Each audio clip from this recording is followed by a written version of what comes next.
We've heard recently from the teaching unions about problems with attracting people over here to the profession and retaining those that do come over here. And we've also heard from the Health Minister, David Ashford, about problems with dentists, doctors, consultants, carers, nurses, etc., attracting them to the island. Is this something that Comyn and government are going to need to look at to sweeten the pill, if you like? Well, I think both in the public sector and the private sector there are recruitment issues at the moment. We've had tremendous success, I think, with our economic growth over the last 3 years. And to a certain extent, some of those pressures have also reflected into the public sector. So we are very conscious of this. And in fact, I think many of the steps that we take when we come to setting income tax rates, for example, we do so comparing ourselves with the UK and trying to make it better and more productive for people to want to financially come to the island when they compare on a like-for-like basis.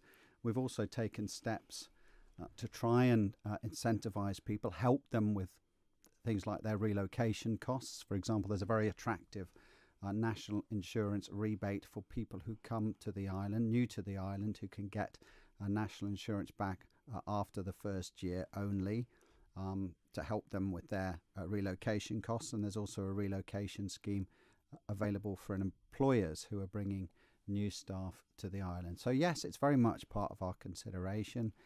And when you look at it, it does actually fall into quite a large part of our strategic thought process. But there's always more we can do, doesn't it? We've heard now from two big sectors, education and health, that they have issues at the moment. But I don't think it's just pertinent to the Isle of Man. I think if you look in the UK, particularly when you're talking about health, there are huge numbers of vacancies at the moment. I mean, there's a lot of talk currently about the numbers of nurses that are needed to fill the current shortfall across the NHS.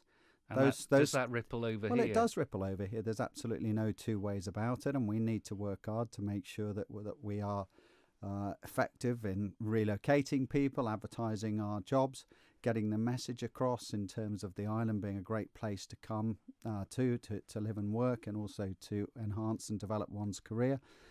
So it is very competitive from that perspective.